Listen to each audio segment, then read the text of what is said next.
Welcome all to 2021 and the latest edition of the C64 Round Up, a concise guide to the latest events in the current Commodore 64 scene. The January episode has been brought forward as a lot has occurred since our last roundup, so let's get to it. To kick things off, we're going to look at new releases, starting off with our main feature game. Tiny Quest is a fast-paced flick-screen platform game that sees you take control of Mr. Cube in his quest to safely traverse across 60 hazard-filled screens in order to meet up with his girlfriend. The objective of each game's single-screen levels is simple. You start left on screen and you need to get to the exit sign situated on the right side, collecting the spinning coin along the way. Coming into contact with traps, enemy characters or falling into pits will result in a loss of one of your 5 lives. You'll also lose a life if you take too long to complete a screen, as Mr. Cube roughly has about 8 to 10 seconds to reach the exit before he runs out of energy.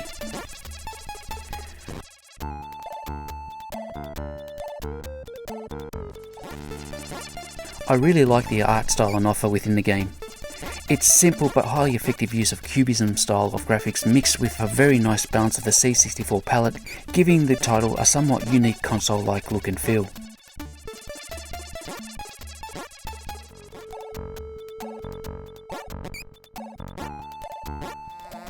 The in-game music is pleasant and fits in with the theme of going on a journey, though I'm not quite convinced that it is a total fit for Mr. Cube's world.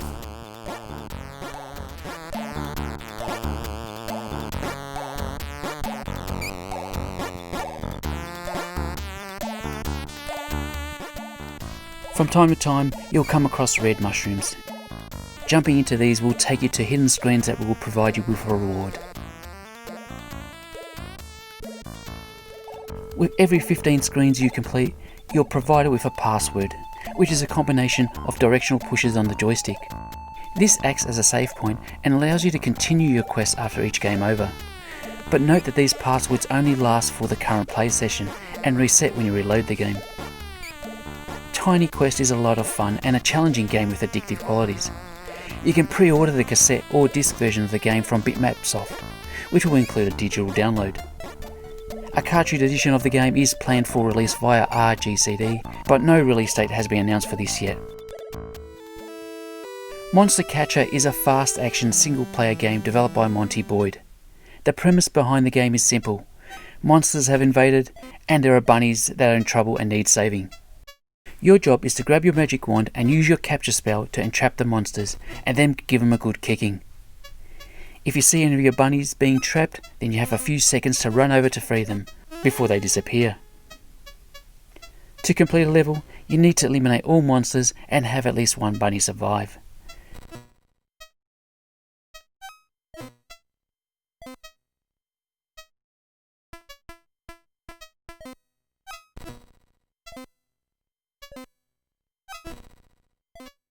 The game features 40 randomly generated levels plus an endgame boss, and is played out across 4 different areas against 8 different types of enemy characters. This is a really good debut by Monty and features some nice game concepts.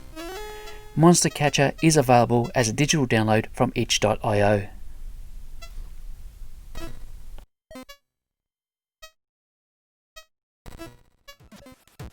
Oyup from Artline is a competitive beam matching game in a similar style to Puyo Puyo.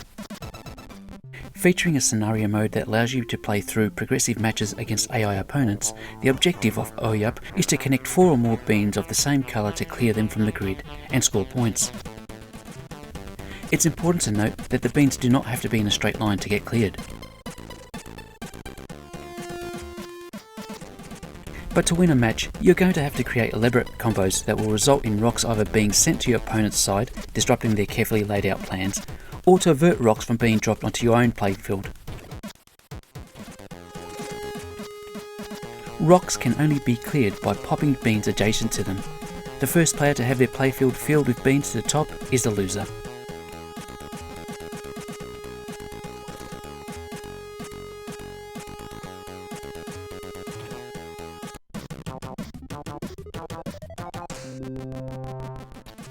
When playing, if you adopt a simple survival strategy, then you're not likely to succeed, and so it becomes imperative that you outmove and outthink your opponent. Oyup allows you to also go up against a human player, or you can also hone your skills in practice mode. Oyup is a very good implementation of a puzzle match style with competitive elements. The game is available as a free digital download from itch.io. Chiller 2 by Cosine Systems is a multi-level single-screen platform game inspired by the Mastertronic game Chiller, with a whole bit of Michael Jackson Thriller sprinkled in. The aim of the game is to collect 20 crosses on each level before you can progress to the next. A quick press of the joystick button invokes a jump, while holding the button down will activate a double jump. If our character touches an enemy or certain parts of the scenery such as mushrooms, then energy is lost. When you lose all your energy, then it's game over.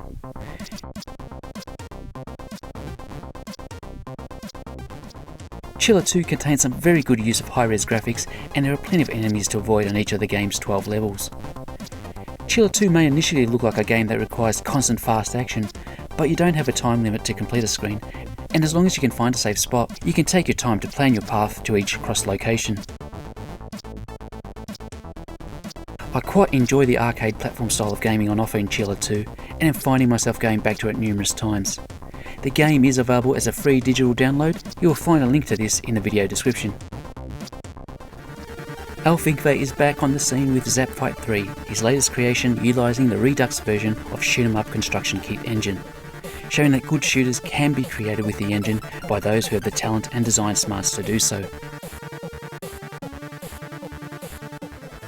Zap Fight 3 eases you into the game by starting off at a slow pace, but the blasting action picks up as you progress into the later levels. There are 5 levels in total, with a boss battle featured at the end of each one. The game does a good job in mixing things up with plenty of environmental variations and enemy ships to combat, and features a great power-up system that not only increases your firepower, but it also transforms the look and size of your ship. Zap Fight 3 is bundled together with enhanced versions of Zap Fight 1 and 2, and is being sold under the title of Zap Fight Trilogy. The game is now available digitally via itch.io, and is expected to receive a physical release by Cytronic Software in early 2021.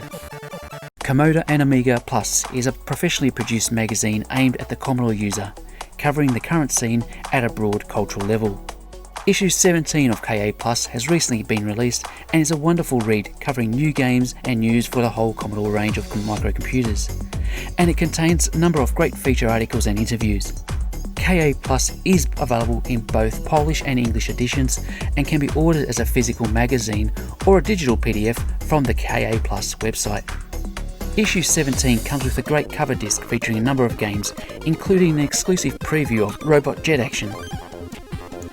Robot Jet Action is a single-screen arcade game currently being developed by Carrion from C64Portal.pl, which sees you take control of a robot who has to use a jetpack to thrust his way around the screen, avoiding baddies and spikes while collecting items that will eventually open up an exit portal to the next level. The demo on offer allows you to play through the first few levels before revealing that the full game is set to be released in May 2021.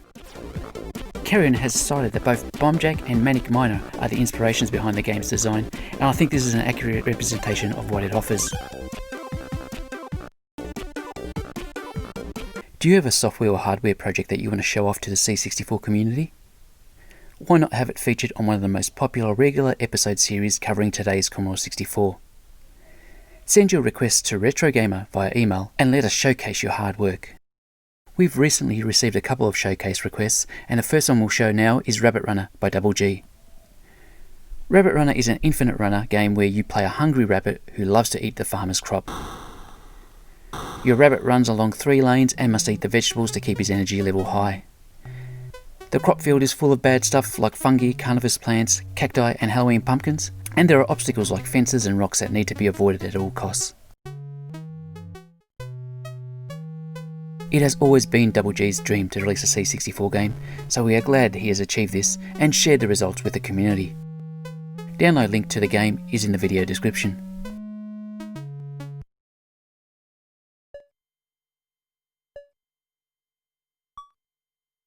Well, what a start to the first Roundup episode for 2021. Let's take a breather and admire a couple of demos recently released.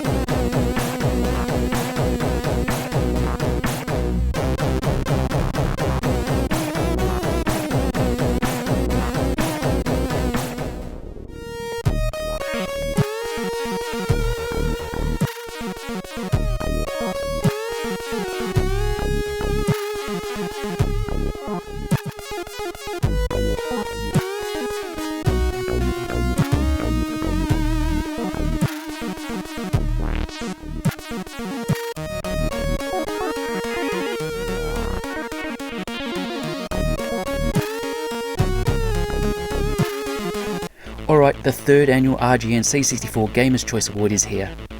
This award is not decided by just one or two people. No, this is the People's Award, where you get to vote for up to 5 of your favourite nominated titles, with the award going to the game that gets the most votes. You can vote right now at retrogamer.com, but note that the poll ends on 9th of January 2021. Here are the 20 final nominees.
This year's award is being sponsored again by Radar Computers, your one-stop shop for quality retro merchandise. Don't forget, you can vote as soon as this video ends, and you have up to January 9 to do so. Now it's time for us to have a sneak preview of a couple of fun games coming out soon. Thanks to an exclusive reveal by Vintage's new old blog site, RGN has learned that Bubblesoft Games is porting across their ZX Spectrum title Nixie, the Glade Sprite, to the C64. Nixie is a glade sprite charged with looking after the Gaia stone, which gives life to plants and flowers. But the stone has become corrupted and needs to be cleansed. So your job is to travel through the forest, avoiding deadly plants and creatures to find the sacred pool and cleanse the stone. Then return it to the guardian tree in the glade.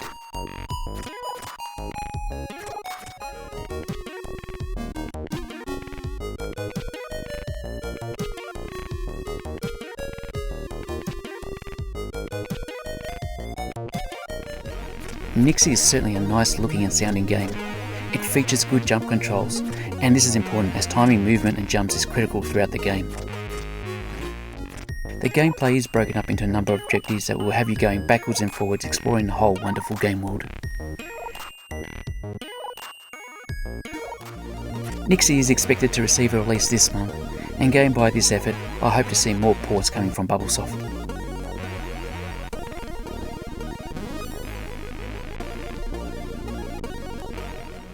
Our second showcase request comes from Bimberlade, who's been busy developing Ghost Bunny, a game that could be described as being a Floppyvania style of game. The base premise to the game is that Ghost Bunny wants to go to Bunny Heaven, but before he's allowed in, he has to search for and collect 3 special items: a halo, a harp, and wings. So Ghost Bunny has to explore a vast game world, navigating through a myriad of hazards and obstacles. Descending down from the heavens, we start off by exploring the underground caverns, and the challenge at this stage is not too difficult. Controlling our Ghost Bunny requires constant pressing of the joystick button to propel him in the upwards direction. A nice touch to the game is the on-screen map that expands as you explore deeper into the game. Sections of the game world will initially be blocked off until we acquire the requisite number of carrots. So not only are we looking for 3 special items, we also need to hunt down as many carrots as we can find. Coming into contact with hazards or enemy characters will result in a loss of 1 of our 5 lives. Fortunately, to help us out with our objective, extra lives can be also collected.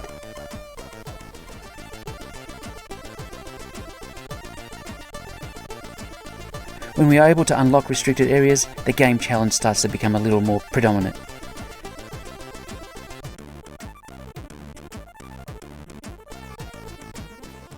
The game world environment varies throughout and includes underwater, above ground, and fiery depths of hell.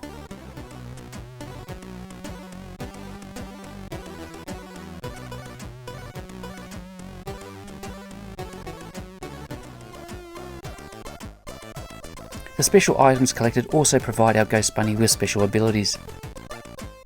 The halo will allow you to activate checkpoints in these rooms on screen, so that you can continue on your game from here after you die. The harp will allow you to shoot musical notes at enemies, temporarily freezing them, while the wings will allow you to move upwards without having to constantly press the button. Ghost Bunny is an enjoyable exploration style game.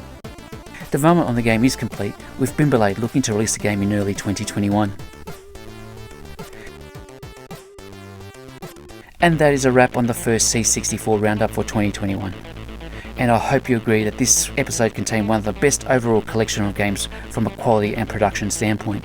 Thank you so much to the viewers who have been generous enough to provide RGM with a financial tip to help the channel going. Until next time, bye for now.